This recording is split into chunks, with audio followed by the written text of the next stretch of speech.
Bueno, estamos aquí en el aire de la 990 Splendid y hablamos también de las noticias, de la información.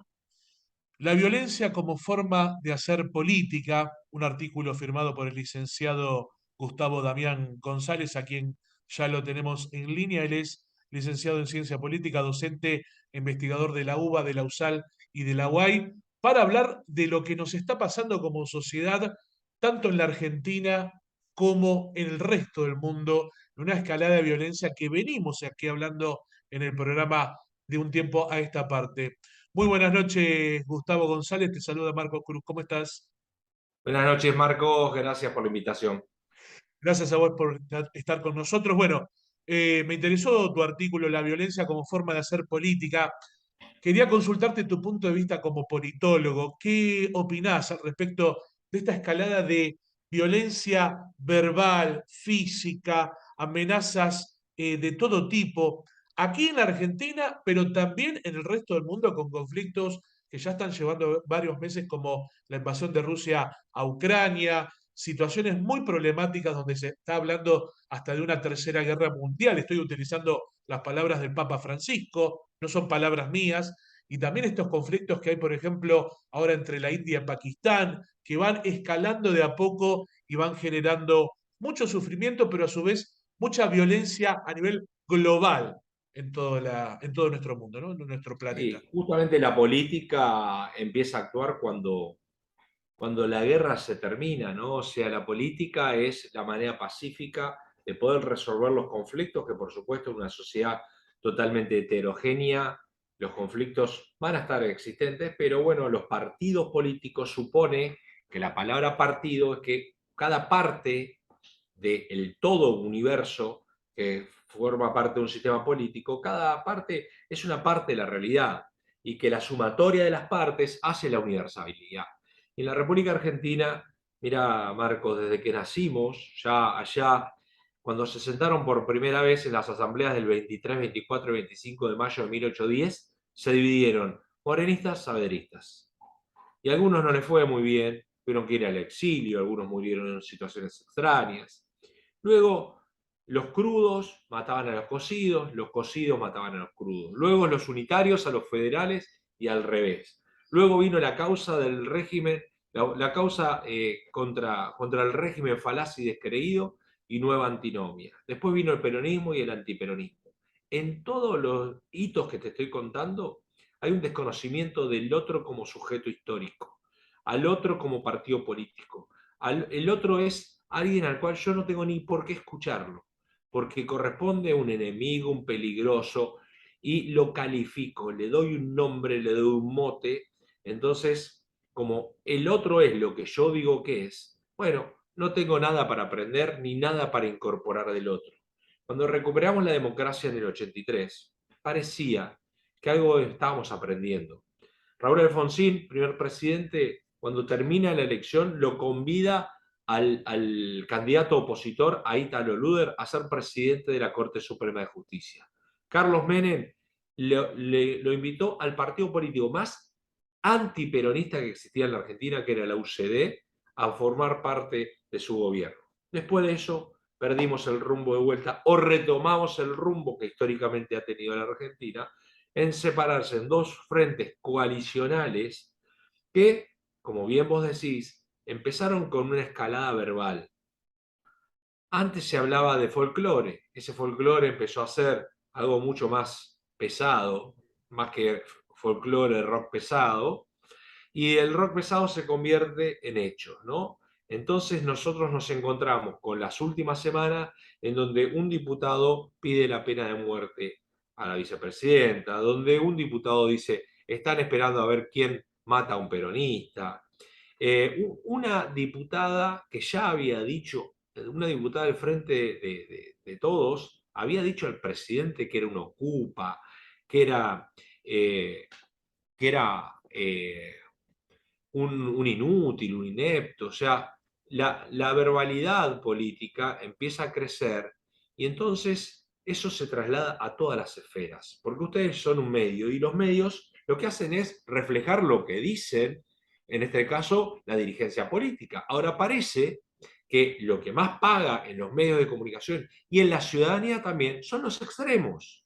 Digamos, parece que la moderación es sinónimo de tibio, de un niní, el diálogo, la tolerancia, parece como que son palabras de modé, ¿no? Un Gandhi en la Argentina pareciera alguien que es un tibio o que no tiene posiciones. Entonces, los extremos son los que van ganando y en cada uno de las coaliciones que se enfrentan, quien dice las palabras más irracionales y más descalificadoras al otro, es la que aparece en los medios de comunicación y la que consume el ciudadano, aquel simpatizante, aquel que sigue a uno de estos frentes, y entonces se va retroalimentando como dialécticamente, ¿no? Yo soy amigo del gobierno, entonces miro las 24 horas C5N, me recargo de energías de pilas y busco los argumentos y las barbaridades que le tengo que decir al otro. O soy afín a Junto para el Cambio, entonces miro TN y La Nación Más, me recargo de energías para ver las cosas que tengo para reforzar de mi grupo. Pero como dos calles que van en paralelo, no se juntan nunca. Y entonces cuando no nos juntamos, ya la República Argentina ha tenido experiencias de no, los partidos políticos no se juntaban. Sí, yo lo que observo es que esta violencia, digo, ¿cuál es el fin de todo esto? ¿Es ser gobierno, sostenerse en el gobierno, en realidad sostenerse en el poder, uno de esos grupos, ¿no? En este caso el oficialismo, vamos a hablar a hoy, septiembre de 2022. Es sostenerse en el poder, otros, ahora la oposición actual de Juntos por el Cambio sería llegar al poder nuevamente, o es la parte económica, tener contactos, poder generar, eh, tener una justicia adicta, ¿no? Al poder reinante. ¿Qué nos pasa? Que queremos siempre ganarle al otro para llegar a un objetivo que es sentarnos y tener poder por 4, 8, 12 años. ¿Cuál es tu pensamiento como politólogo? ¿Qué buscan en sí con tanta lucha de poder? ¿Buscan fama, buscan prestigio, buscan algo, levantarse el ego? Porque los políticos son seres humanos normales, a ver que se entienda esto, que tienen esa cosa de quiero destacarme, quiero lucirme, quiero quedar en la historia. ¿Qué pasa por la mente de estos grandes, eh, no grandes, pero estos referentes para un lado y para el otro, de querer siempre ir levantando la violencia para poder permanecer, para sostenerse, para llegar? ¿Qué objetivo buscan desde tu Ya, punto lo de vista? primero no estaría mal, Marcos. O sea, si un partido político casi por definición nace en función de la búsqueda del poder. ¿Por qué? En el mejor de los casos, en los casos de la panacea, buscar el poder porque es la manera de mejorar la calidad de vida de las personas. Creo que yo tengo la mejor posición para mejorar nuestra Argentina. Lo segundo tampoco sería malo. Que alguien se quiera destacar, como en la vida misma, no está malo destacarse. El problema es los medios que se utilizan para. Porque el poder es un medio y un partido político es un medio. Como toda herramienta, yo utilizo un martillo y puedo construir una mesa, y con un martillo puedo romper una cabeza. Por lo tanto, un mismo medio puede ser utilizado para una u otra cosa. En el caso de las antinomias de esta naturaleza, hay un autor llamado Carl Schmitt que dice, hacer políticas que conformar a crear un enemigo, y si no existe lo invento. Porque yo, en tanto invento un enemigo, tengo al otro, que es un otro, construcción de la otredad, otro peligroso enemigo, nos sirve, por lo tanto creo identidad propia. Un gobierno ante la baja de legitimidad, Marco, estábamos hablando hace 15 días de la inflación, de la suba del dólar, de problemas de crisis institucionales y hoy estamos hablando de Cristina Fernández de Kirchner. Mirá si el objetivo no fue de alguna manera exitoso en términos el término más especulativo de la cosa. ¿Quién terminó ganando esto? Bueno, Cristina Fernández de Kirchner, todos estamos hablando de ella, y empieza a tener un poquito más de legitimidad. Y después está, obviamente, en el fondo, que es lo a largo plazo, dos cosas que a mí me interesan mucho. Primero, la crisis de los partidos políticos.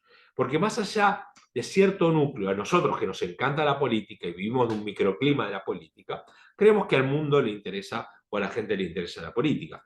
Yo doy clases en el CB el CBC y en secundarios, más o menos tengo unos 600 alumnos. Bueno, cuando vos hablas con ellos, si conocen a 3 políticos de toda la vida política, con toda la furia, con toda la suerte. Si conocen a qué partido político representan, seguramente no te lo van a decir. No te lo van a decir porque lo desconocen. Es decir, hay un distanciamiento entre representantes y representados. Parece que la agenda, especialmente de gran parte de la juventud por un lado y de la política por otro, hay un distanciamiento de los partidos políticos. El año que viene estamos por cumplir 40 años de vida democrática. Cuando la gente en el 83 iba a votar, lloraba de emoción. Ahora llora porque tiene que ir a votar. Entonces, los tiempos han cambiado y si bien cuando vos tenés una estabilidad democrática, sucede como en toda la vida. Cuando vos, si naciste con techo, el techo no lo ves como un valor. Si vos viviste en situación de calle, el día que tenés techo lo valoras todos los días. Por eso es que la gente más grande valora tanto a la democracia. Pero también el primer presidente dijo, con la democracia se come, se cura y se educa. A 40 años, esta democracia, por lo menos por sí mismo, no educa, no cura, y no comemos solamente con democracia. Entonces hay promesas incumplidas de la democracia, y estos partidos políticos lo que intentan es obviamente buscar legitimidad y querer llegar al poder, o en este caso mantenerse en el poder, sabiendo que en este caso, digamos, es muy difícil que un partido político gane la elección del año que viene, con una inflación del 100% y después de una pandemia. Todos los partidos políticos gobernantes en América Latina perdieron sus elecciones en este proceso. Y esto lo conoce el gobierno. Entonces también hace algunos manotazos de abogado para generar esas antinomias y para crecer en esos adeptos, que es el núcleo duro. Le habla a ellos fundamentalmente. Así es, estamos hablando con Gustavo González, politólogo. Tu opinión al respecto de lo que pasó el pasado viernes a las 9 de la noche ante Cristina Fernández de Kirchner, tu opinión como politólogo, eh, tu pensamiento, tu análisis, quiero conocerlo. Bueno, no tenemos datos real, fácticos, empíricos sobre si esto fue un loco suelto que apareció de la nada o si hay algo por detrás de esto. Independientemente de esto, el loco aparece porque hay un contexto. ¿Y cuál fue el contexto?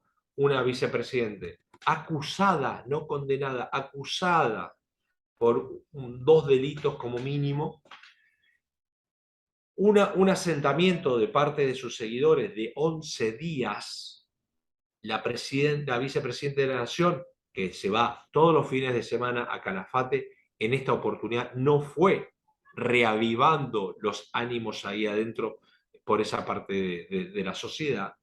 Y entonces ahí aparece, digamos, el crecimiento de las antinomias, donde los afines, los que están más cerca, lo que buscan es crear identidad y decir, acá hay una persecución. Y en el medio la verdad queda difusa.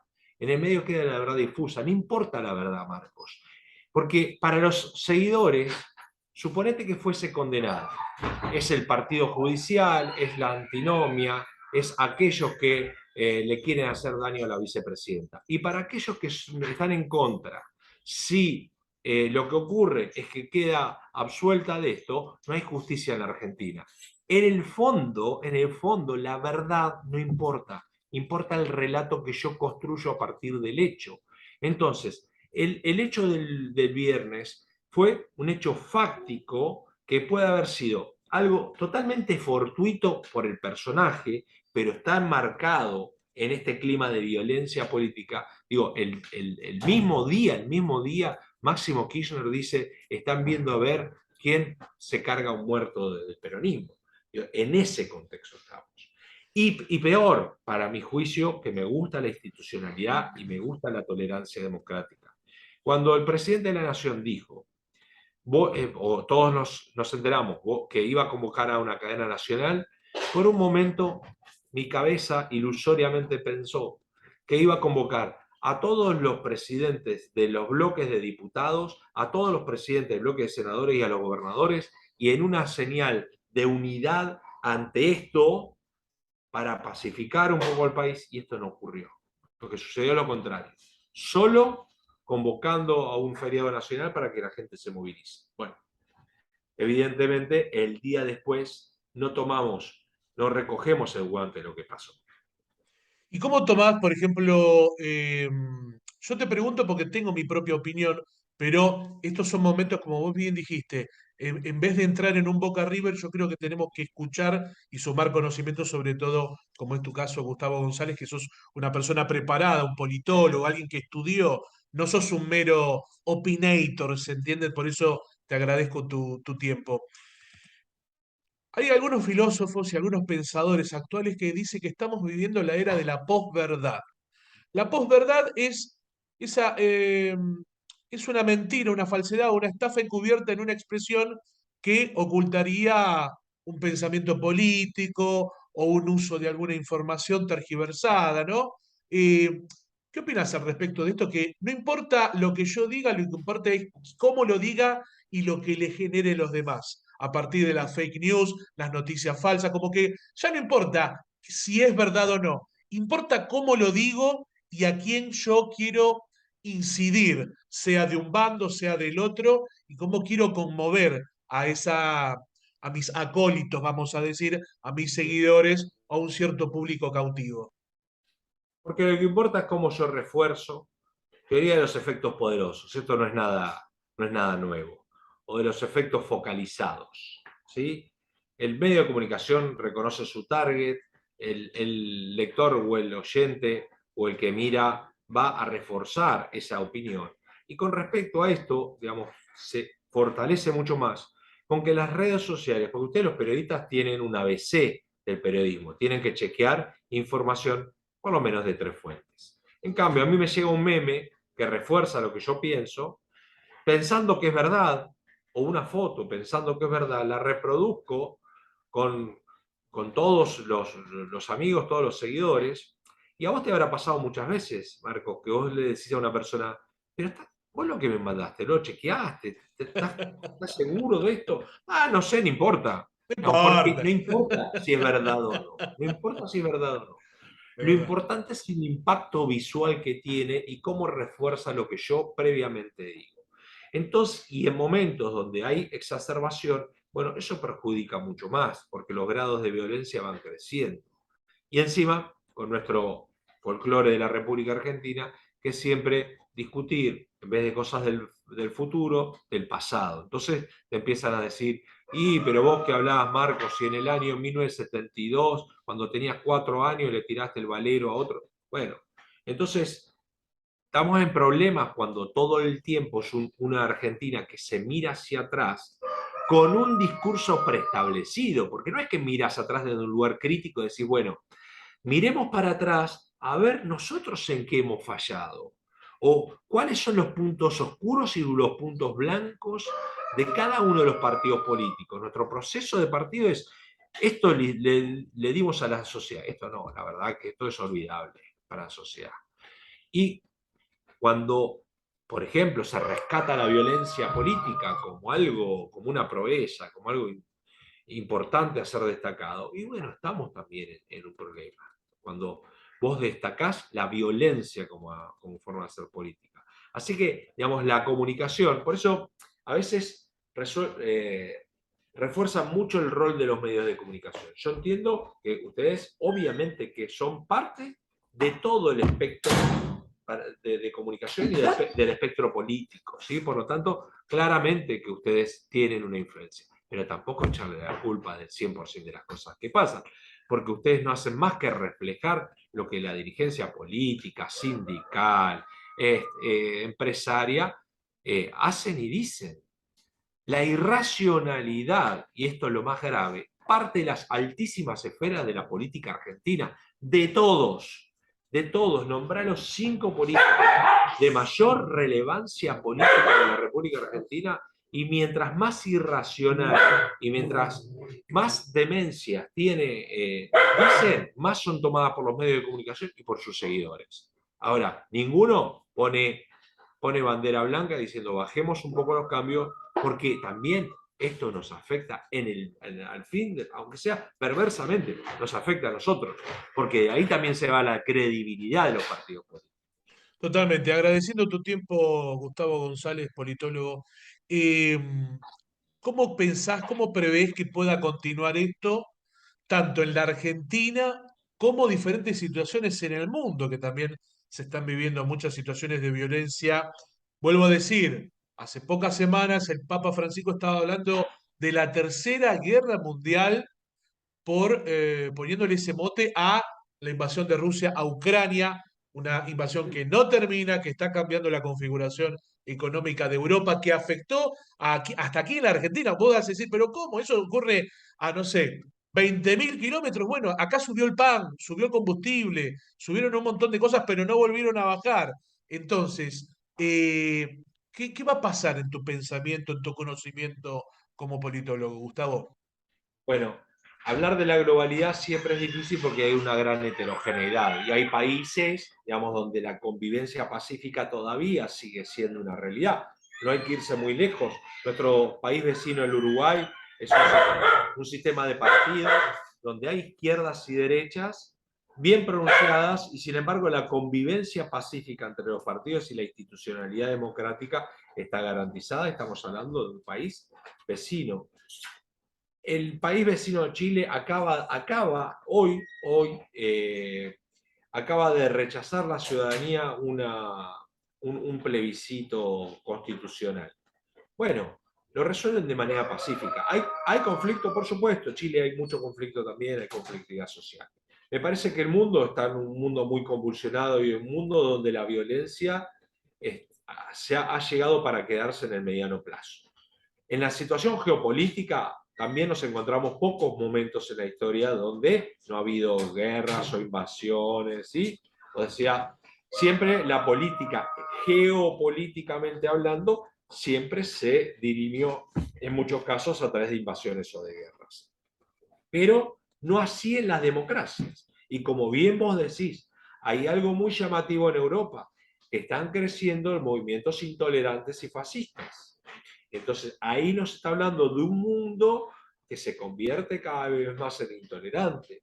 En países incluso que uno puede ver una calidad democrática, Suiza, donde tienen calidad o Suecia, y los grupos de extrema derecha, en donde proponen echar a los extranjeros o directamente pasar a la acción directa, o la misma Francia con un Marine Le Pen de una manera muy fuerte, Perú con la hija de Fujimori, Vox en España, es decir, los grupos intolerantes están creciendo y eso es para llamar la atención porque ante la crisis de partidos políticos la ciudadanía empieza a encontrar las voces en aquellos más intolerantes. Hoy te habla de los jóvenes, bueno, hay una expresión acá, no fascista ni de derecha, pero mi ley se hizo en la vida política a los golpes diciendo bastante irracionalidad y por eso los jóvenes dijeron, ah, bien, bien por ahí, critica la casta política, se tiene que terminar con la política, es decir, con frases muy fuertes también, ¿no?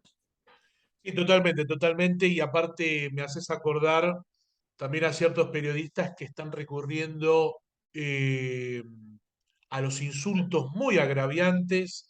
Me parece que algo se puede pensar a favor, en contra, en el medio, a la derecha, izquierda, pero nunca faltando tanto respeto como hay algunos periodistas que lo están haciendo. Lo voy a decir directamente, que no sé si es periodista, estoy hablando de Cunio, que tiene un canal de YouTube y que tiene, pero está teniendo bastante llegada, que inflige insultos a diestra y siniestra, y vos decís, como periodista uno dice, bueno, Cunio, podés decir lo mismo sin insultar, sin agraviar, y se te entiende perfecto a dónde apuntás, pero es necesario el tema de los insultos, más cuando uno intenta ser un profesional, ¿no? Porque, a ver, uno puede decir una mala palabra utilizada, como decía Fontana Rosa, en el momento correcto, pero ya para agraviar, para faltar al respeto tanto a un presidente, a una vicepresidenta, a un expresidente, de un lado o del otro hablo, no hablo solamente de un bando, hacia un solo bando, hablo hacia todos, por parte de Cunio, me parece que también es como, y va ganando adeptos, eso es lo que digo. Lo que me llama la atención es que más gente dice, sí, tiene razón, y son unos hijos de, esto, el otro, cuando podés decir, mira, me parece que no va esta gente, va, no va, que haya nuevas voces en la política, pero no desde el lado de la agresión, porque es una mechita que donde la vas prendiendo, va subiendo la cosa, y como decíamos recién por privado mientras estábamos cerrando la nota con vos, Gustavo, yo ya lo venía hablando acá en el programa hace unas semanas y me lo confirmó hace 2 sábados una señora yendo al departamento de Cristina Kirchner, una señora de a pie con un cuchillo a defender a Cristina Kirchner, y yo la veía ante la nada, o sea, fue a defender eh, con un carrito de las compras y se lo sacó, vino un policía, se lo sacó, como subiendo una escalada que hay gente que se cree que hay que ir a defender, no solamente de palabras, sino también con las armas, como pasó con esta señora, que por eso hay que empezar a bajar un poquito y bajar un mensaje de bajemos un poquito la cuestión. ¿Cuál es tu opinión al respecto? Y aparte, que las cuestiones nunca fueron muy lineales, Marcos. Cuando uno analiza todos los grupos políticos a lo largo de la historia, es difícil encontrar buenos de un lado y los malos de otro. Más bien, los buenos y malos se entremezclan. Los unitarios no eran tanto como decían y los federales tampoco. Y más ahora que el libro de pases está tan abierto, que hoy el que está en un frente, o sea, un político que hasta ayer decía, nunca jamás en la vida voy a estar con esa persona, y ahora toda la semana está. Entonces pasó de ser ayer malo, hoy bueno. Massa, al revés, Pichetto, antes era bueno, ahora es malo. Entonces, pasan de la bondad a la maldad simplemente por el lugar donde están. Si vos mirás el origen de los partidos políticos, eran muy eclécticos. Y si mirás los frentes electorales que hoy están, son bastante eclécticos. Ahora, si vos desde el discurso decís, todo aquel votante de Macri es un pueblo antipatrias y es un gorila, y todo votante de Cristina Fernández es un choriplanero y es alguien que le pagan y que tiene intereses y aparte no le interesa la corrupción.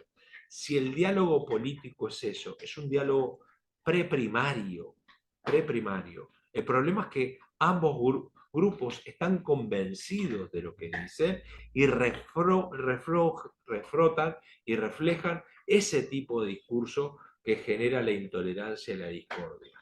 Cuando necesitamos necesariamente, urgentemente, una dirigencia que esté 2 pasitos más adelante y empiece a bajar los decibeles y decir, mire, acá no es una cuestión ni siquiera de personas. Con esto se nos va la democracia. El año que Totalmente. viene estamos por cumplir 40 años de vida democrática. 40 años de vida democrática. Nunca en la República Argentina tuvimos 40 años de vida democrática. Bueno, tenemos que cuidarla, porque las democracias también se debilitan y se mueren. Cada 2 años tenemos este hermoso ritual que es votar. Bien, nos está faltando calidad. Consolidación, pareciera que lo hemos logrado. Pareciera que hemos llegado a un consenso básico de que la democracia es el menos malo de los sistemas. Bueno, nos falta un poco de calidad. De paso te paso un chivo, Marcos. Yo tengo un canal de YouTube con mi nombre, Gustavo Damián González, que explico los 129 artículos de la Constitución para generar conciencia democrática y también algunos elementos de filosofía política, hablo también de la guerra de Ucrania, es decir, tratar de generar conciencia en aquellos que, bueno, que por ahí no creen que la Constitución es algo totalmente abstracto y es algo que es muy lejano. Y nosotros estuvimos hablando de la Constitución permanentemente. De hecho, este rol de los medios de comunicación o de los insultos que proclaman algunos periodistas, bueno, el artículo 14 habla de la libertad de expresión que tienen sin censura previa. Pero como vos sos un profesional, no vas a tener censura previa, pero sí autocensura, de no decir barbaridades. Porque en último de los casos, es verdad que hay una asociación entre un micrófono y un arma. Un micrófono es un arma pacífica muy poderosa, como el voto. Es un arma pacífica muy poderosa. Bueno, hay que ser respetuoso de ella. Totalmente, y eso habla de la responsabilidad, ¿no? Que uno tiene que tener, en mi caso, como periodista y como locutor. Eh, Max Weber, mm, autor de fines del siglo XIX, principios del siglo XX, dice, hay dos tipos de ética. Ética de la convicción y ética de la responsabilidad. Un político, por supuesto que tiene que ver con convicción, sin ninguna duda, tiene que estar convencido, pero hay algo superior, que es la ética de la responsabilidad. Porque si mi convicción lleva a la guerra, lleva a la muerte, lleva a hambriar a la gente, bueno, tengo que tener un poco de responsabilidad porque estoy gobernando ante miles de personas. totalmente. Gustavo Damián González, muchas gracias por tu tiempo. Abrazo grande, buena semana, gracias por la invitación. Ahí estábamos hablando con el politólogo Gustavo Damián González, licenciado en Ciencia Política, docente e investigador de la UBA, USAL y la UAI y autor de varios libros. Lo pueden encontrar en su canal de YouTube, Gustavo Damián González. Seguimos hasta las 5 de la mañana en Calavera Nochilla en 990 Splendid, siempre de tu lado.